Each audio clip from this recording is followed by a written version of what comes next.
देश में अभी इलेक्शन का मुद्दा हर जगह देखने को मिला है और साफ है कि ईसीआई के हाथ अभी भरे हुए हैं। हालांकि ईसीआई के अलावा जुडिशरी के झोले में भी काफी काम दिख रहा है, जब आए दिन उनके सामने इलेक्शन से ही जुड़े विवाद के मसले आ पहुंचते हैं। महाराष्ट्र में इलेक्शंस के हाई वोल्टेज ड्रामा के बीच में हमने देखा है कि कैसे एनसीपी पार्टी के दो गुट में ही झगड़े देखने को मिले हैं, जहां शरद पवार और अजीत पवार में सिंबल को लेकर बहसा बहसी हो रही है। और ऐसे ही शिवसेना के मामले दिखे थे जो कि फॉर्मर सीजेआई डीवाई चंद्रचूड़ के सामने चल रहे थे। हालांकि सीजेआई डीवाई चंद्रचूड़ द्वारा ये केस नहीं सॉल्व करने की वजह से उद्धव बाला साहब ठाकरे काफी भड़के हुए दिखे हैं, जो कि शिवसेना एमएलए डिस्क्वालिफिकेशन केस में एक वर्डिक्ट नहीं सुना पाए। ये तो बात हुई फॉर्मर सीजेआई की, और अगर बात करें न्यू सीजेआई संजीव खन्ना की, तो उनके सामने भी इलेक्शन से जुड़ा एक केस आ चुका है, पर उनकी फटकार सेंटर और ईसीआई पे पड़ी है। जी हाँ, आपने सही सुना। क्या है ये मसला और कैसे इस केस में प्रेसिडेंट भी शामिल है, चलिए देखते हैं। ये केस इतना सेंसिटिव है कि सेंटर और ईसीआई को supreme court bench of CJI Sanjeev Khanna और जस्टिस पीवी संजय कुमार की डांट पड़ी है और उन पे सवाल उठाया है कि भला वो 4 सालों से कर क्या रहे थे। तो मामले की शुरुआत होती है स्टेट्स ऑफ नागालैंड, अरुणाचल प्रदेश और मणिपुर से,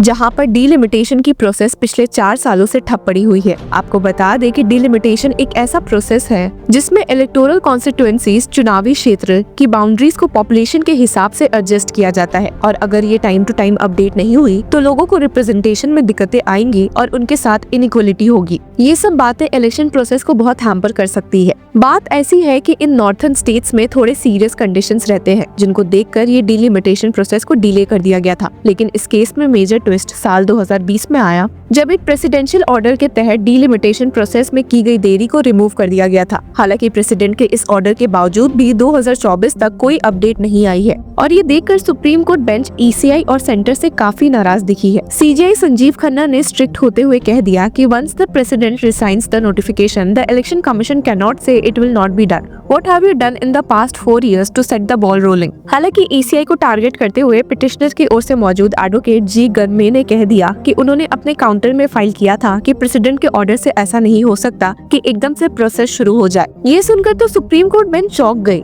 कि भला ईसीआई और सेंटर को अब क्या चाहिए। हियरिंग और इंटेंस हो गई जब सुप्रीम कोर्ट बेंच को पता चला कि असम में भी डीलिमिटेशन शुरू होने की बात हुई थी, और जो तभी हुआ जब ministry of law and justice ने ईसीआई को स्पेसिफिक प्रोविजन दिए। पर ये सुनकर जस्टिस कुमार भड़क गए और सवाल करते हुए पूछ लिया, where does the government come in once the president resigns the notification, that is enough. यहाँ पर सीजेआई संजीव खन्ना ने भी ऐड किया कि while the purpose of section 8A was to stall the exercise of delimitation in regions that have security concerns, now that the 4 states have been declassified, delimitation would become mandatory। और central government को समझाते हुए strict tone में CJI Sanjeev Khanna ने कहा कि the fact that 8A was incorporated was to save you from the situation where you do not want to, because of disturbed conditions, do not undertake the delimitation, but that is declassified, you have to undertake the exercise। आपको बता दें कि यहाँ पर section 8A of the representation of the people act 1950 की बात हो रही है, which provides for delimitation of parliamentary and assembly constituencies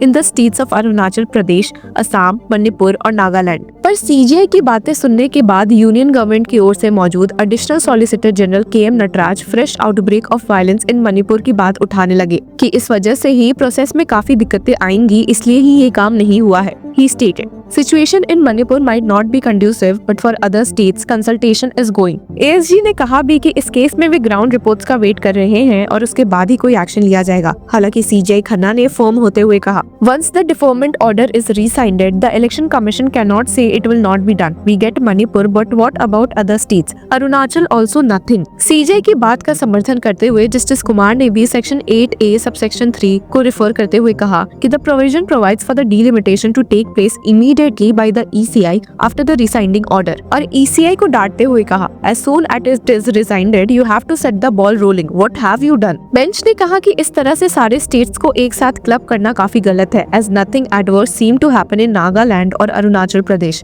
हालांकि ASG ने पलट जवाब देते हुए कहा कि the entire north eastern states are so sensitive, we do not want to aggravate the situation at present। CJI Khanna ने ASG को इस केस में कुछ स्ट्रिक्ट एक्शन लेने को कहा है और कहा to take adequate instructions on the the course of action ahead, considering that the statutory mandate for delimitation need to be complied with now that the President has rescinded the deferment. CJI ने अपने orders में state किया कि take instructions on this, the exercise has to be done because that cannot be done. It is a statutory mandate and therefore you have to comply with it. If you don't have 8A re-notified then you are in difficulty. आपको बता दें कि court एक public interest litigation petition सुन रही थी जिसमें ये डिमांड की गई थी कि नागालैंड, अरुणाचल प्रदेश, मणिपुर और असम में डीलिमिटेशन के काम जल्दी शुरू करवाए जाए. इस प्ली में कहा गया है कि डीलिमिटेशन एक कॉन्स्टिट्यूशनल ऑब्लिगेशन है जो इन 4 स्टेट्स में पिछले 51 सालों से पूरा नहीं किया गया है. कोर्ट ने जुलाई 2022 में central government, election commission of India और असम, मणिपुर, नागालैंड और अरुणाचल प्रदेश से अपने रिस्पॉन्सेस सबमिट करने को कहा था. केस के दौरान असम का डीलिमिटेशन प्रोसेस कंप्लीट भी हो गया और 2024 के जनरल इलेक्शंस नए रीड्रॉ किए गए पार्लियामेंट्री सीट्स पर कंडक्ट हुए. सितंबर 2022 में सुप्रीम कोर्ट ने एक और पिटिशन पर नोटिस इशू किया जो इस बात को चैलेंज कर रहा था कि इन 4 नॉर्थ ईस्टर्न स्टेट्स को डीलिमिटेशन प्रोसेस से एक्सक्लूड क्यों किया गया. इससे पहले जम्मू और कश्मीर यूनियन टेरिटरी के डीलिमिटेशन को अपहोल्ड करते हुए सुप्रीम कोर्ट ने कहा था कि जम्मू और कश्मीर